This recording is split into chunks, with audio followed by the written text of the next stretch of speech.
Hello and welcome to the Cube Talk Show. I'm your host for the evening, Joe Barbieri. This is a show about money, and we talk about the ever-changing face of money. In particular, tonight we'll be going into the world of charities. And we have with us today Mr. Jeff Good, who's a past president and CEO, as well as a leader in the charitable and for-profit sectors. And we have Jeff here with us today. How are you doing? I'm well, thank you, and thanks for inviting me to your show. I'm excited to be here. Yeah, you're welcome. Thank you. And to start off, just a bit of background. You work in the charitable sector. I do. Right? I made the transition from the for-profit world into the charitable sector 5 years ago, but before that I'd spent 19 years working at organizations like Procter & Gamble and General Mills. So I've got a mix of that for-profit and charitable background, and that's something we'll be talking about tonight. Okay, sounds good. We have a series of topics, but I guess to start off with, the charitable sector. So when money is given to charities, where does it go? How does it flow through, and what happens to it? Sure.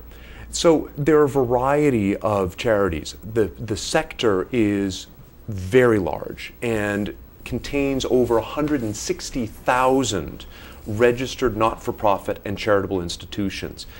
The charitable sector is larger than the automotive sector, and as such has charities and not-for-profits that are dealing with everything from your kids' hockey teams to global aid efforts and relief for global challenges like the tsunami, things like that. So where does your money go? It goes, for all intents and purposes, exactly where you want it to go. If you want to provide fresh drinking water to people that don't have it in other parts of the world, there are charities that can help make that happen.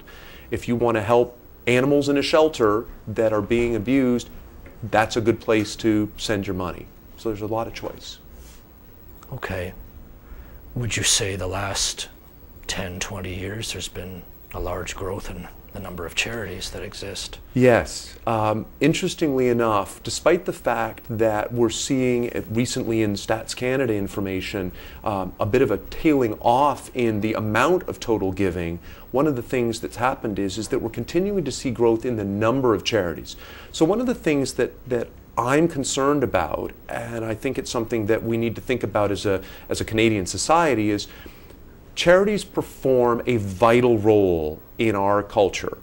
They deal with our most at-risk people, they help all sorts of different causes, but we've seen, due to the recent economic downturn, governments spending money to prop up the economy, quite appropriately, and at the same time, now that they're looking at how their deficits have grown, I think we can expect that they're going to see some reluctance to spend quite as much in the future. Charities receive, at least many of them, significant support from the public sector, from government. If that gets pulled back, I think we can anticipate charities are in for some tough times, exacerbated by the fact that the economic downturn meant that in many cases, not all, but in many cases, both their individual and corporate donations went down at the same time. Do you sense that will cause a lot of changes? Consolidations, perhaps less charities, perhaps different charities? It may. I think it's a very real concern that as government makes its changes, as the economy struggles to find its feet, we could very well find ourselves in a situation, and there have been some organizations that have already closed their doors. I'm not sure it's going to be some cataclysmic correction. I'm not a doomsayer by any stretch, but it is quite clear that the sector, the charitable sector as a whole, is already girding for tougher times.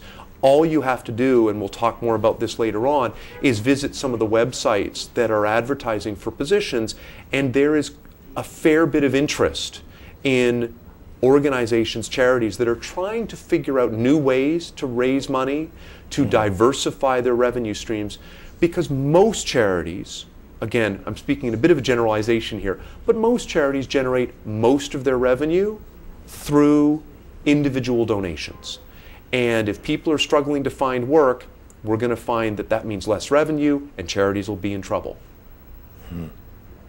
Now borrowing from the private sector, whenever times get tough, you'll see mergers and acquisitions, you'll see scale, you'll see charities start to go worldwide to cut costs and bring administrative functions under one roof and all of that. Do you see that happening in the charitable world as well?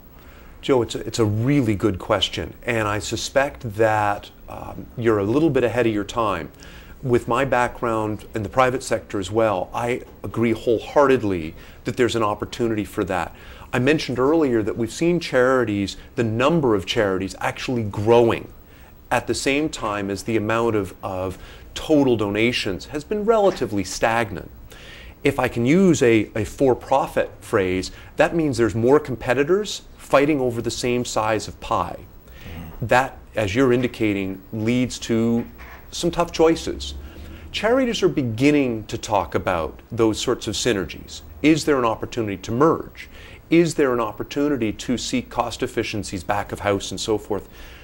But I think we should talk in a minute about what drives charities and what makes them different from the for-profit world. And some of those fundamental issues are why that's going to be very difficult for many charities to swallow. It's not in their nature necessarily to seek out partners. There's some great examples where that is happening, and organizations are seeking to leverage other charities' strengths to enhance their mission and their reach. Certainly many funders are asking those questions. The corporations are beginning to poke around the edges of, well, gee, someone else is sharing that mission. Maybe there's an opportunity for you two to work more collaboratively. But that will not happen overnight. And as I say, it's in some ways intrinsically counter to what drives many charities from their inception. Yes, because, well, I'm going to throw a theory out here, but sure, most charities start from a purpose where there's a need and people try to fill the need and the other sectors aren't doing it, like the government or the private sector. So, like, say, drinking water in a certain town or an animal shelter or something like that. So that's how they get started.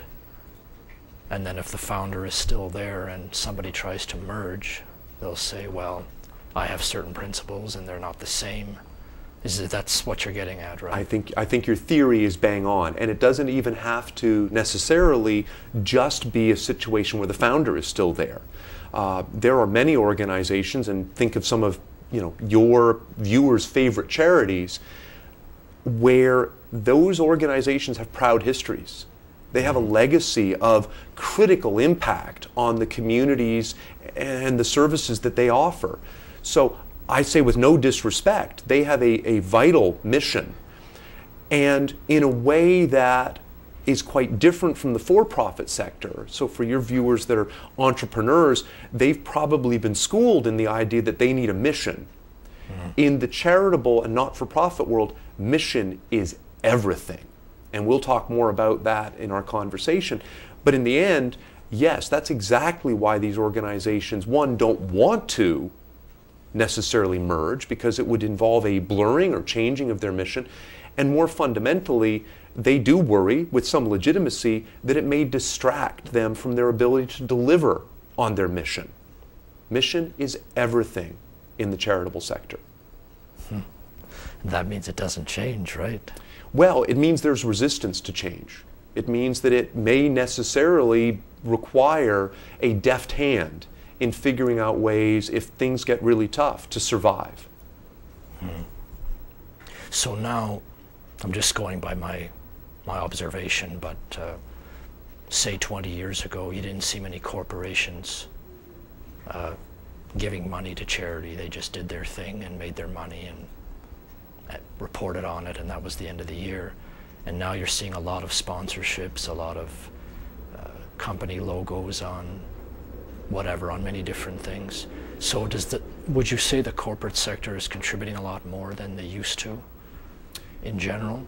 I think in general that's a fair statement. We're beginning to see a lot of activity on what's called the corporate social responsibility, or CSR side. I think many of Canada, frankly, of the world's largest corporations have gotten onto this bandwagon.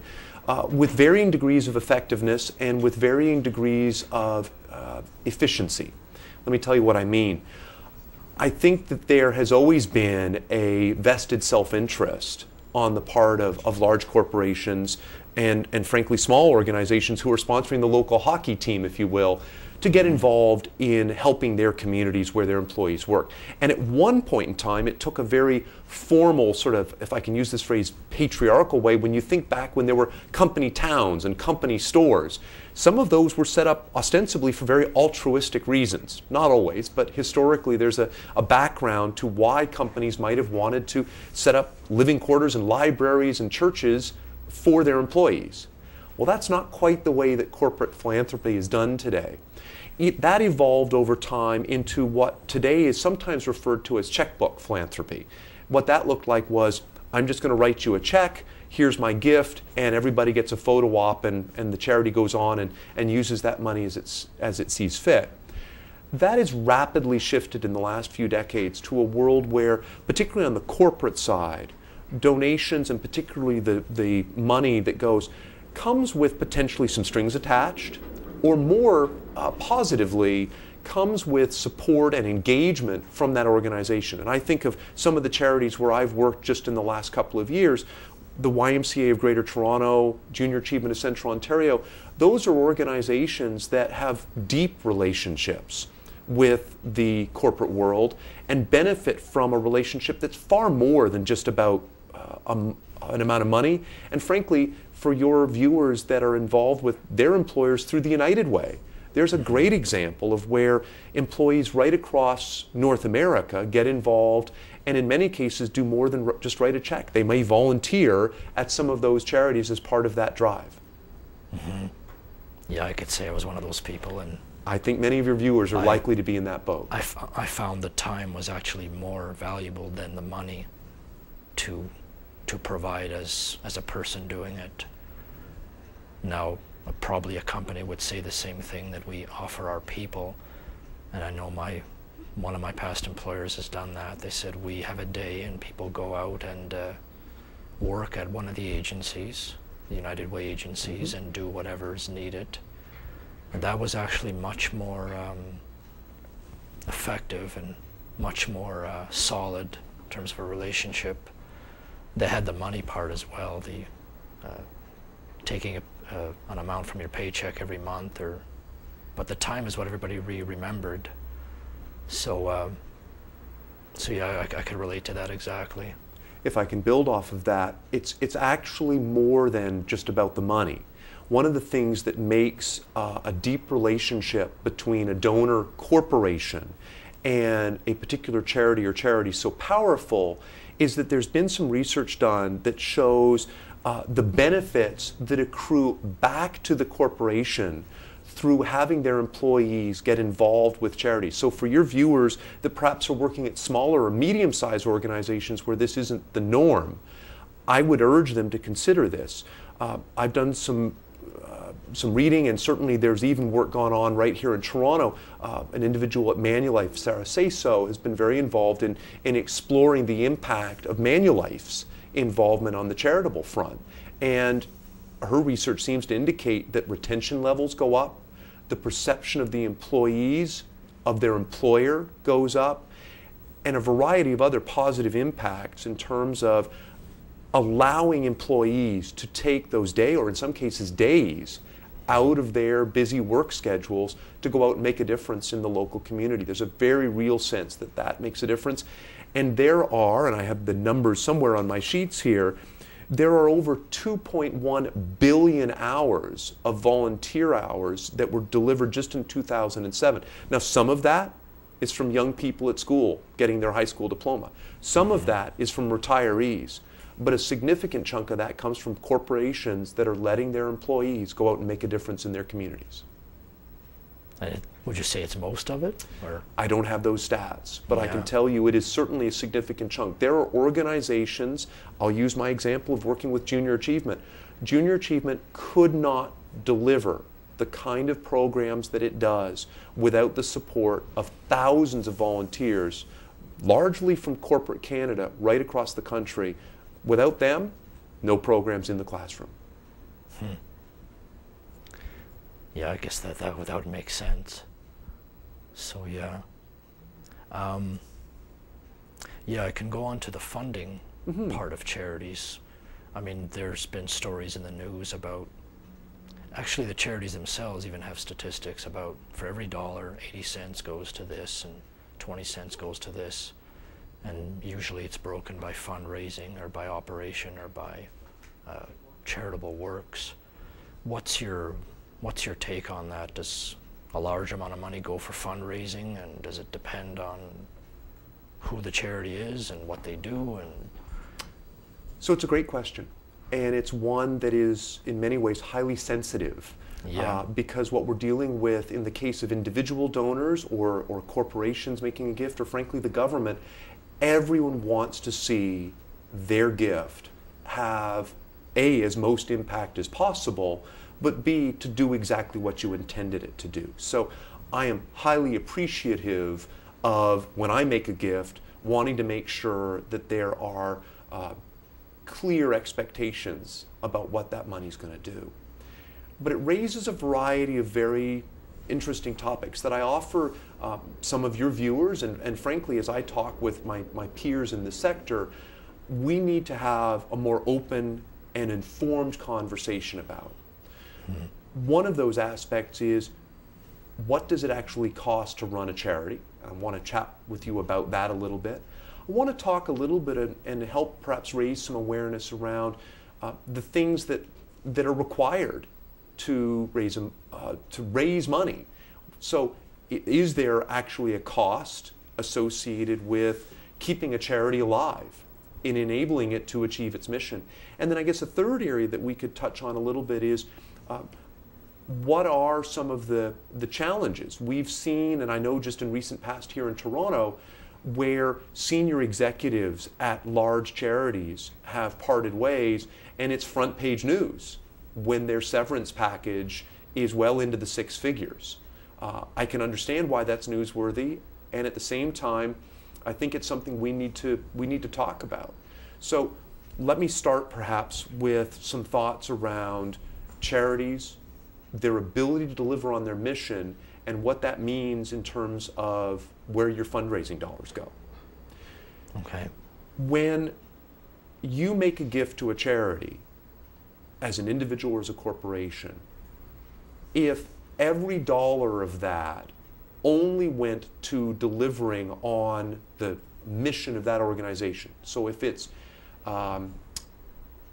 digging a well, if it's literacy training, if it's for a specialized rehabilitation center for wildlife that's been injured, if every dollar goes to that program end of things, well, who's paying to keep the lights on? Who's paying for the heat in the office where those people work? And I guess to a point you might make a valid argument that, well, if it's a small little charity, it can be run by volunteers. And there are lots of great little charities that are run by volunteers. But as a business person, I ask you this simple question. Once you reach a certain critical mass, doesn't it make just intuitive sense that you either A, need some professional help, or at a minimum, you need somebody who is attending to that organization's business at more than just a few hours a week as a pure volunteer? I think the evidence would indicate, and certainly our business acumen would say, that it probably makes sense to have employees, if you will, running the organization. If that's the case, who's paying for their salaries? So there is a very real dilemma in terms of trying to keep the lights on for many deserving charities, which is in direct conflict with their desire to do as much as possible on the program side. So that's point number one. Point number two, charities are often their own worst enemies. Within the philanthropic sector, within the charitable sector, there's something known as the charitable starvation cycle. And what that means is simply this. We, the people that work in the sector, know that our donors want as much money to go to the program, to the mission as possible. We also know that we want as much money as possible to go to the mission because that's what we're there for. Believe me, mission is everything in the charitable world. So if both of those factors dictate as much money goes to the mission as possible, then we're going to be very eager to not invest in the lights, the heating, the infrastructure, the database, the salaries, the training, all those other things that, as good business people, we know make good businesses work and thrive and keep our employees happy and, frankly, staying with us for a long time. That starvation cycle results in organizations that are lean to the point of anorexia and yet proudly espousing the fact that a vanishingly small percentage of their money goes to the operational side of things. I'm not sure I have an answer, and I'm not sure there's a magic benchmark, because I'd be the first to argue that too much money spent on infrastructure and back of house is a bad thing. I'm in complete agreement with that. But I'd also like to plant the seed for this conversation and for your viewers that maybe too little going to back of house and infrastructure is potentially almost as bad a thing. Because then, remember we started the conversation talking about lean financial times? What happens when that organization has nothing to fall back on? What happens if they can't make payroll the next month? That organization goes out of business. And what it leads to is one final thought for you on this topic. There's an old phrase in the charitable sector which says, no mission, no money, no money, no mission. And what that simply means is that without a great mission, people won't support you. But at the same time, if you don't have any money, it really doesn't matter how great your mission is. It's a circle that feeds on itself, isn't it? Absolutely. Yeah. Well, continuing on with the number of points, what is required to raise money is a question you asked. So if you could go ahead with that point. Right. So the fundraising side of charitable organizations is one that's perhaps even more fraught, because there is a very real sense, an understandable one, that as an individual donor, as a corporation, to pay someone to keep the lights on or to have a database sometimes makes intuitive sense. But the idea somehow that we have to pay people to go out and find those funds is even more delicate. And I can understand why that feels awkward. There's a gentleman who raises these points very eloquently, a gentleman by the name of Dan Pallotta. And he is somewhat, how can I put this, edgy in his approach to this topic. So I'm going to paraphrase some of his insights. He's recently published a book called Uncharitable, and when we're done, perhaps we can get the website up, because I think it would be interesting for your viewers just to be exposed to his thinking. I'm not sure I agree with everything he says, but it's a really interesting paradigm. And what he asks is this simple question. In the for-profit world, for many of your business viewers, for your entrepreneurial audience, they appreciate that it takes money to attract talent. Why do big corporations, why do all corporations strive to find that right balance, that sweet spot of compensating their best talent at the market rate? What's one way to attract and retain that talent? Simple business sense. Well, it begs the question, if the for-profit world has figured that out, and the mission of these charities that we're talking about is critical to our society and to the people that need them so desperately, why haven't they figured that out? Well, the simple answer is because the charities are worried that if they pay the going rate for the very best talent, it'll be too much and it'll scare the donors away. It's a bit of a catch-22.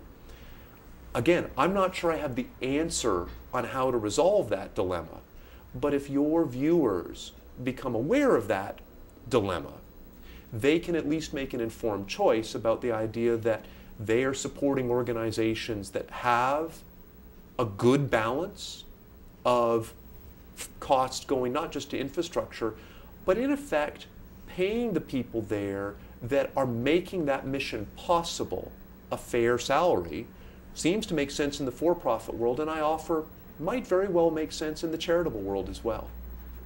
So is there a cost? Absolutely there is. And I'll part with one other thought, and again I'm paraphrasing Dan here, but he makes the point that there are websites, I'll mention a couple in a moment, that rate charities based on some of these cost indices. Okay. It's a good metric. It's easy to measure. This information is in the public sector. It's easily accessible. So these organizations like Navigator in the US, rates thousands of charities. It's called, the website is www.charitynavigator.org. And they rate thousands of charities. One of their key metrics is this ratio of money going to program, or to the mission if you will, and money going to infrastructure and salary and so forth. Now, for starters, it's not as black and white as that may seem. For instance, if you've got an employee at a charity who does 60% of their time delivering programs, but 40% of their time doing fundraising, how is that captured? And where is that captured? Remember what I said, charities are eager to present the lowest possible number because they believe that that helps donors be more generous and pick them. So, bit of a catch there. The second point I would make is that imagine for a moment that you were going to make a charitable gift strictly based on those metrics, this percentage of the cost of dollars raised. Let's pretend you're supporting a soup kitchen, and you find two soup kitchens, one that has a 10% cost of funds raised, and another one that has a 30% cost of funds raised. Well, you might easily argue that the money should go to the 10% cost raised. As a business person, that makes perfect sense. But what if you also learned after the fact that the 10% organization generates only 3 days of soup kitchen work per week, that the food they serve is really subpar, and that, worse yet, they don't offer any support. They simply dole out the food and then shut their doors. Versus the 30% organization, which serves 7 days a week, has a counseling and street outreach program, and on top of that, serves top quality food that helps the people that are coming to the soup kitchen ensure that they meet their dietary needs. Now, which one is the better investment? The short answer is, I'm still not sure, but I think it's part of the conversation we need to have as people that are supporting charities. And it's about the quality as well as the quantity. I think simple metrics can be misleading. Yeah, I've seen this before in other places, so definitely. We're going to take a break in a couple of minutes. I'll just ask you this question before the break. Challenges in raising money, we touched on the idea of the senior executives departing. I guess you've already answered that as well. I would add only one sort of color commentary to that. I think with the charitable world, there is an expectation that you will somehow, because of the mission, work for less. And that's a fairly common expectation. I think it's understood. But I get back to the point I did start with, and that is, I think you tend to get what you pay for. And while I don't doubt for a minute the passion and excellence of many of the charitable leaders, we need to have a conversation about what that compensation looks like. Okay. And we'll take a break for a couple of minutes, and we'll be back with careers in the charitable world. And we'll see you shortly. Hi, I'm Randy Thomas from That Media. That Media is a production studio for public speakers who are no longer satisfied with YouTube quality videos. That Media is the first production company where you can go to make professional videos at amateur prices using the same equipment as a TV station. But unlike independent videographers, we can create your video using multiple camera angles, and we can still deliver it to you within 24 hours. Along with our associates, the team at That Media will guide you as you build your video library.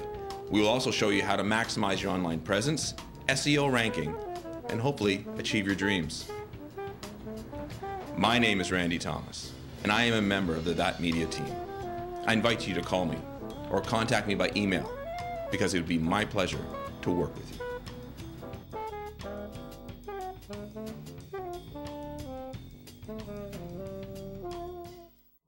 Hi, welcome to thatchannel.com. My name is Randy Thomas and I'm one of the producers here. Hi everybody, it's us the Wine Ladies. They're live here today on thatchannel.com. A lot of people dream about being a star, which is why over 24 hours of videos uploaded to YouTube every minute of every day. But why sit at home and dream about fame when you can come to thatchannel.com and produce your own TV show? There are over 20 people just like you and I who are producing their own show, and some of them have produced over 100 episodes each. Yeah, it costs some money, and it takes some work, but it's extremely rewarding, and trust me, you're gonna have a blast. Let me tell you how I got started. The first thing I did was I booked a free interview on the Liquid Lunch Show. It's a show that runs every weekday from noon until 2 p.m. and it's hosted by one of the founders of thatchannel.com, Hugh Riley. I had a great time with Hugh, and the people here were so friendly that I decided to sit down with one of the managers and have a coffee and ask a few questions. Well, let me tell you, they answered all my questions and they gave me all the information I needed. 3 weeks later, I had my own show. Now, it can be that easy for you. I invite you, contact us at thatchannel.com. Schedule your interview, have your coffee with one of the managers, become a part of the team. Again, contact us at thatchannel.com. It's where people go to make TV like a pro.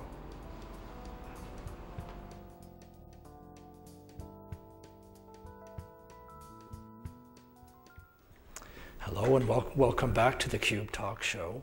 And we're here with Jeff Good talking about the charitable world. Just one more question before we get to careers in the charitable world. You mentioned a site that rates charities in the US on the cost and the mission versus infrastructure cost. Is there any Canadian equivalent site that does that same thing? There is indeed, and Joe, what I'd suggest your viewers do is, if they're interested, is check out this site. What's really interesting is they've tried to address some of those questions around not just the pure what's the cost of dollars raised ratio that we were discussing before the break. They've actually tried to introduce the value of some of the volunteer hours, and they've tried to introduce a quality metric, if I can put it that way, an impact. And that really is the holy grail of assessing charities, because if you knew the impact of every dollar donated, wouldn't that be a great way to assure that your money was doing what you wanted it to? I'm not sure anyone's got it perfectly figured out. The woman that leads this particular organization is named Kate Bain, and Kate's doing some really neat work on that front. Her website and their organization is called Charity Intelligence, and they're at www.charityintelligence.ca. Interesting site. They've done some of their own independent research. Recently did some research about people that are living on the street, and have some insights on their thoughts about how to address that exact issue. So, worth a visit. Yeah, it sounds good. Getting at the quality part of the question. So, so now moving into the second half of the show and the next major topic, careers in the charitable sector. So, if you're somebody who wants to work in this field, what's your advice on how to get into it? What should you keep in mind? What should you watch out for in terms of what to avoid? Because I've heard many stories from people who've gone into it, got something unexpected, got back out of it, went back into it. Some have tried both sectors because they couldn't decide which one they wanted. So there seems to be a lot of confusion about what really goes on in the sector when you work in it. So. Now, let me try and address that because it's a big question. And let me start with my own personal experience in moving into the sector. As we indicated at the start, I'd spent 19 years working with large multinational consumer packaged goods organizations. I'd done sales and marketing and finance and human resources and manufacturing. I'd done a bunch of those types of roles and really enjoyed my entire career in that sector.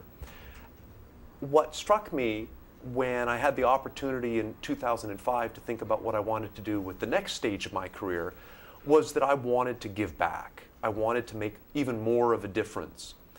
And I don't think I'm alone in that. As a matter of fact, I know I'm not, because whether it was posting on LinkedIn and Facebook about our conversation tonight, and even while I was with some of the charitable organizations that I've worked with, invariably people approach me and want to have a coffee and talk about what it's like to work in the sector.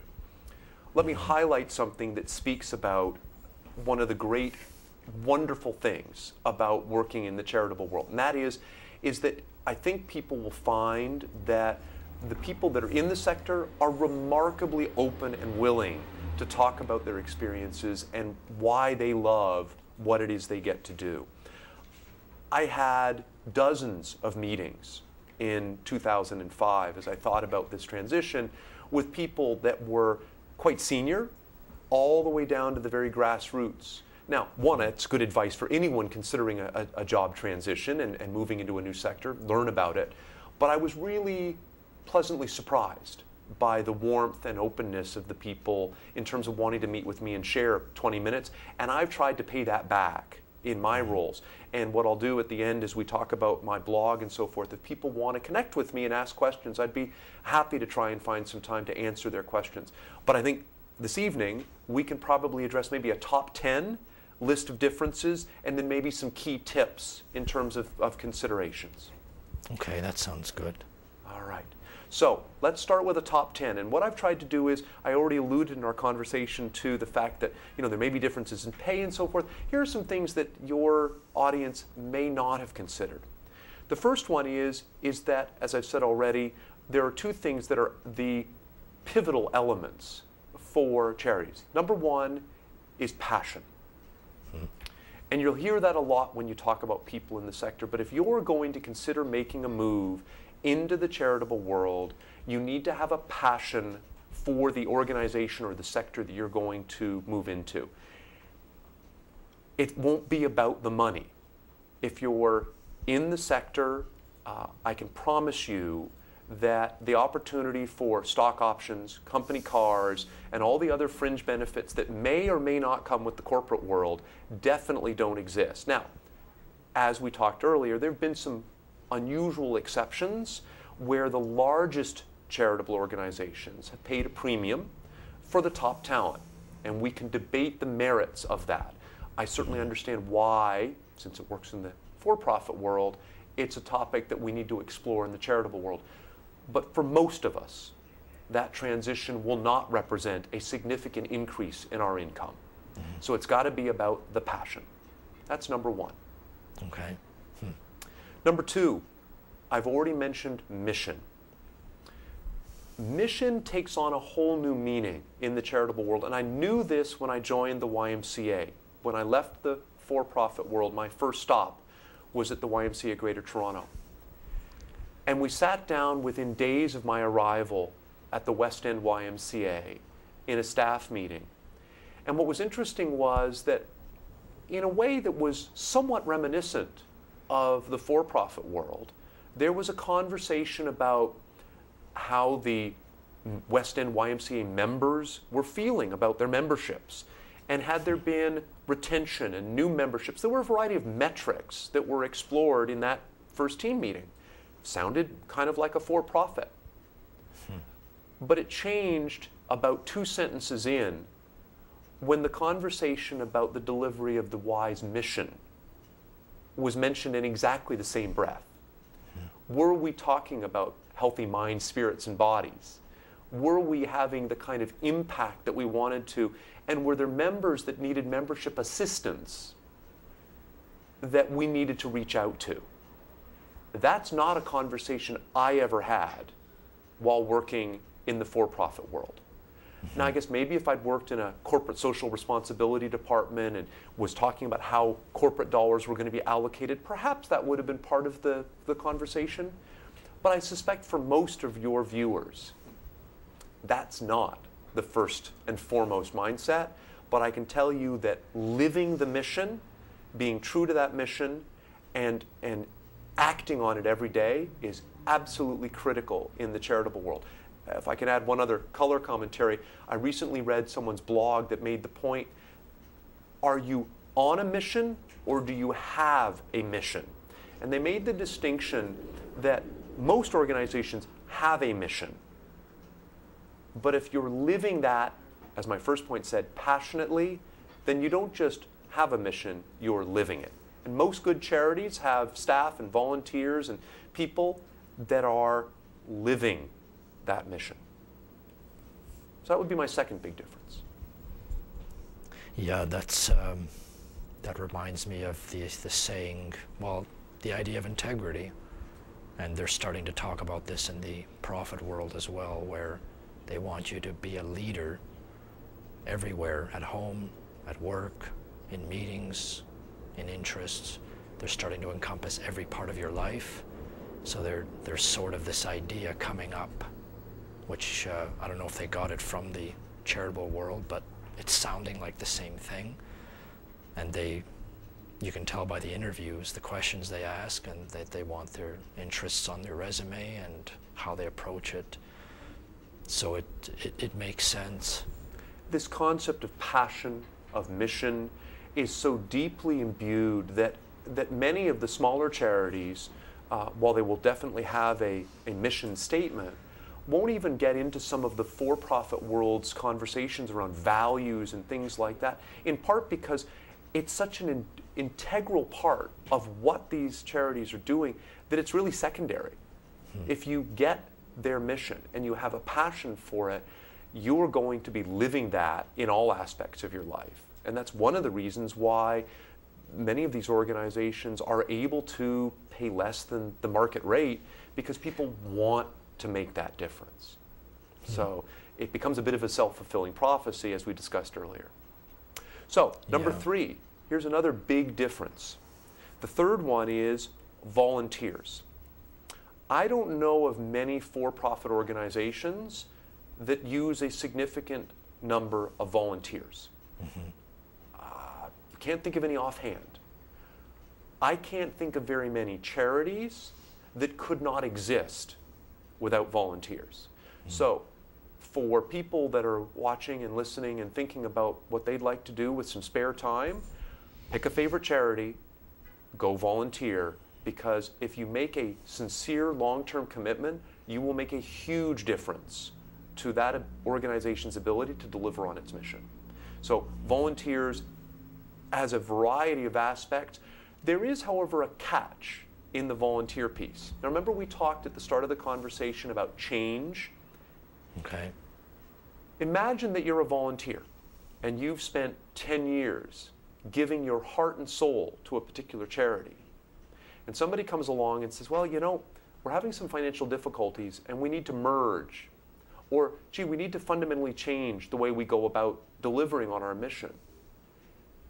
How eager do you think that volunteer is going to be to accept and adopt those changes? Not very. Not very. So volunteers come with tremendous gifts, and every charity is grateful for their time and passion. It doesn't come without its own potential challenges and risks, and I offer to the volunteers that are listening that they, as much as they care deeply about that organization, endeavor to think about that broader sort of macro picture in terms of the viability of the organization and what it's going to take to ensure that that organization is around the next year, 10 years, 100 years. So volunteers. Another way, a fourth difference, that the charitable sector is different is boards. And you'd say to me, well, big corporations have boards, and that's very true. But many of the for-profit world organizations don't have boards. In the charitable world, they all have boards. It's one of the ways that charities differ significantly from the for-profit world. And these are, by and large, volunteer-driven, providing oversight on the fiduciary side. That's part of their legal responsibility. But also providing advice, support in fundraising, and in some cases, for very small charities, It's the board that's actually running the organization. They become an operational board and they do the work. Remember we talked about charities that are run by volunteers? They create their own board. So boards, the interaction between staff and boards and the mere presence of boards in the very smallest of organizations is another fundamental difference, and it has a ripple effect across the charitable sector in many different ways. Number 5, complexity. On a equal size basis, most like-size charitable organizations, particularly the small ones, I offer are more complex than like-size for-profit organizations. Here's why. I already mentioned we've got volunteers involved. I just mentioned that we've got boards involved. But we still have the same parallel structures between the for-profit and charitable sectors. Small for-profit organizations have sales and marketing and finance. Guess what? The charitable sector has exactly the same. They're called fundraising and marketing and finance. And while there may not necessarily be the same emphasis on one particular function or another, they still exist in one way, shape, or another. So what you've got is other layers of complexity, volunteers, a focus on mission, which is in some ways parallel to the products or services that a for-profit organization is selling. Charities, particularly on the smaller end of the scale, are more complex than their for-profit counterparts. And yet, as I mentioned earlier, they're often being run on a shoestring. And we'll get to that in just a moment. So complexity is the 5th difference. Number 6, structure. What I mean by that is, and I mentioned this a moment ago in terms of how charities will often forego value statements, or they may not have a detailed strategic plan. Many of your entrepreneurial listeners and viewers will know that that's a cornerstone to their success. I'm sure you've coached people on having a sound business plan and working through that. Many small charities simply don't have that structure. It may be that they don't know how to. Joe, you mentioned at the start of our conversation that charities are often founded by people who see a need, and because they feel a desire to fix that, go out and solve it. That's exactly what happens, but they may not have that business acumen. They just may know that this is something that desperately needs their attention. So I'm not suggesting that small charities need to bog themselves down with a 600-page document that collects dust, but on a like-size scale, many small charities are less structured than their for-profit counterparts. So, another interesting. Okay. I mean, I would think from your experience, you would have lots of organizations that are seeking help on a business plan. There are some, yeah. And usually they're at the beginning when they're asking for, how do I do this? How do I set this up? And then they usually set it up, and they'll come later and say, well, how do I set this up? But they've been doing it for a few years, and it just sort of happens. So it sounds like it's like that with charities. They just do it. In some ways, even more ad hoc, yeah. Even more, yeah. In many ways.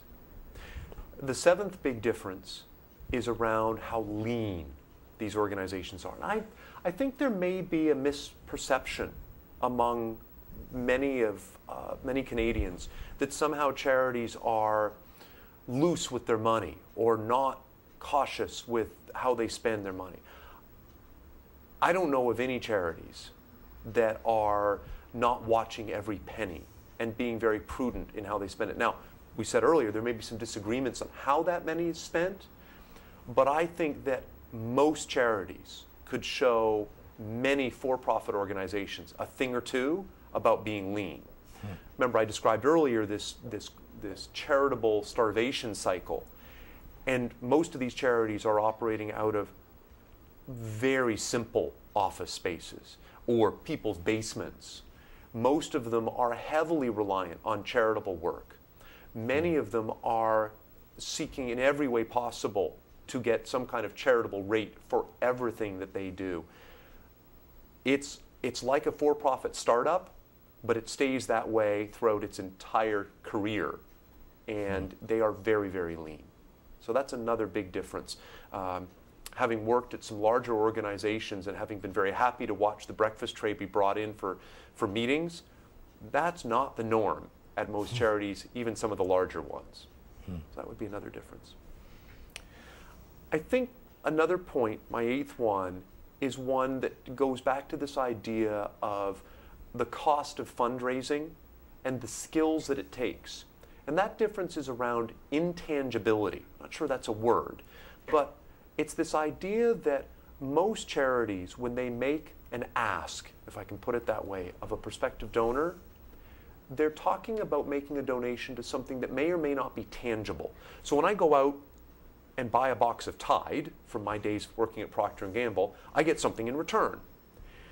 The only analogy that works in the charitable sector is when you buy a ticket for a golf tournament. What you get in return is a round of golf, and some of the money goes to a charity. But for most donations, you're getting something quite intangible. And that makes for very different skill sets for fundraisers. And it means that fundraisers do something fundamentally different than your average salesperson. And having been a salesperson and having been a fundraiser, I assure you, they're two parallel but quite different skill sets. Okay. The 9th difference is around what I'll call voice. So the charitable sector is $79.1 billion. It represents 7.8% of Canada's GDP. Those are, I think, 2007 numbers. When we saw the economic downturn, the government was eager, and I think quite appropriately so, to support various sectors. We saw bailouts and money going into the automotive sectors and others. There isn't that kind of support for the charitable sector, and yet it employs millions of Canadians and impacts some of our most impoverished and most at-risk citizens. So that ability to have voice, to be seen by policymakers and by citizens as a critical sector requiring the kind of support, I think is less than it might merit. And I'll give you another aspect to that voice part. Canada is, oddly enough, further ahead of the United States. We have an organization called not Charity Intelligent. I'll have to think about that one. Give me 2 seconds. Nope, I'll have to think of it. It'll come back to me. It is an organization that, in effect, acts as a voice, does research, and does work on the planning for Canadian charities. And that makes it very different from the States, where we don't have that united voice. And then the 10th one is around exactly what I'm talking about, and that is understanding. I think most Canadians have a fairly good sense of what the for-profit sector looks like, at least in many of its manifestations. That's not necessarily so in the charitable world. There are lots of myths and misconceptions, and I think that it's true that if it weren't for organizations like Imagine Canada, and that's the organization I was thinking of a moment ago, gathering up this data, acting as an advocate for charities and not-for-profits right across Canada, without Imagine, we would have an even bigger problem. But in the States, they don't even have an Imagine. There isn't anyone acting on the behalf of their even larger charitable sector. So those are my top 10 differences. Yeah, very, very informative. There's a few minutes left, so if you'd like to tell people a way to contact you, a website, an email address. By all means. So people can email me at jeffgood, JEFFGOOD, at rogers.com. Okay. And what I'll also suggest is I've posted some thoughts on this on a blog.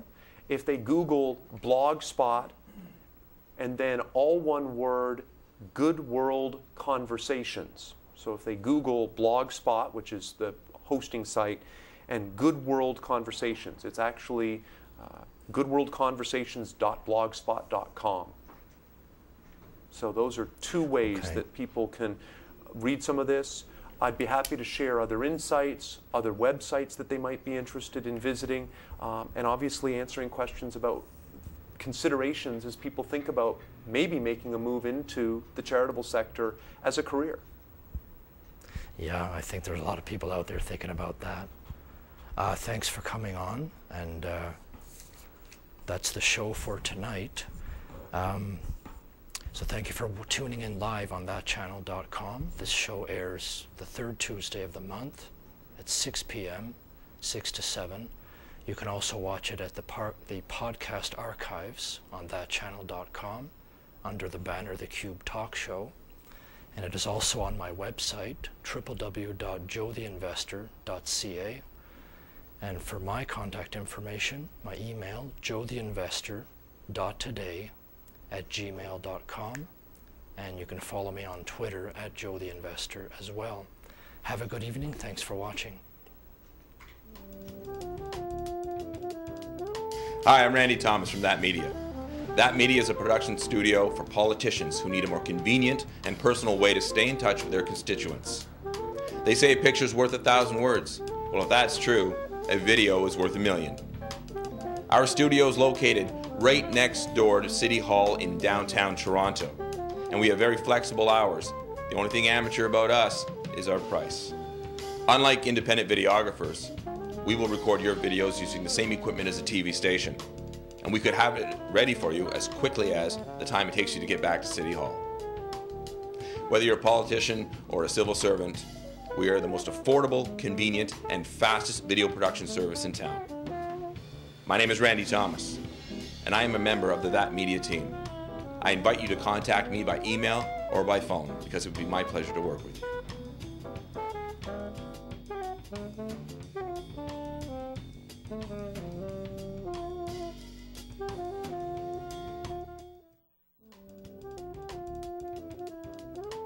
Hi, I'm Randy Thomas from That Media. That Media is a production studio for public speakers who are no longer satisfied with YouTube quality videos.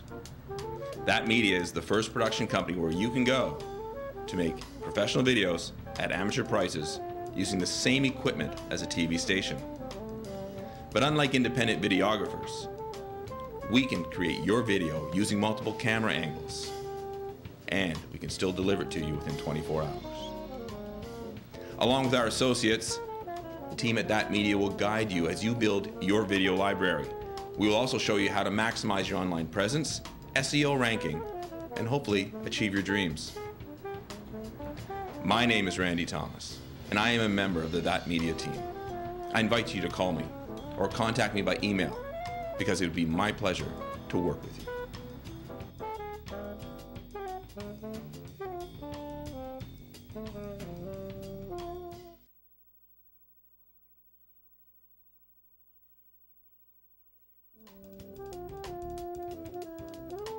Hi, I'm Randy Thomas from That Media. That Media is a production studio for public speakers who are no longer satisfied with YouTube quality videos. That Media is the first production company where you can go to make professional videos at amateur prices using the same equipment as a TV station. But unlike independent videographers, we can create your video using multiple camera angles, and we can still deliver it to you within 24 hours. Along with our associates, the team at That Media will guide you as you build your video library. We will also show you how to maximize your online presence, SEO ranking, and hopefully achieve your dreams. My name is Randy Thomas, and I am a member of the That Media team. I invite you to call me or contact me by email because it would be my pleasure to work with you.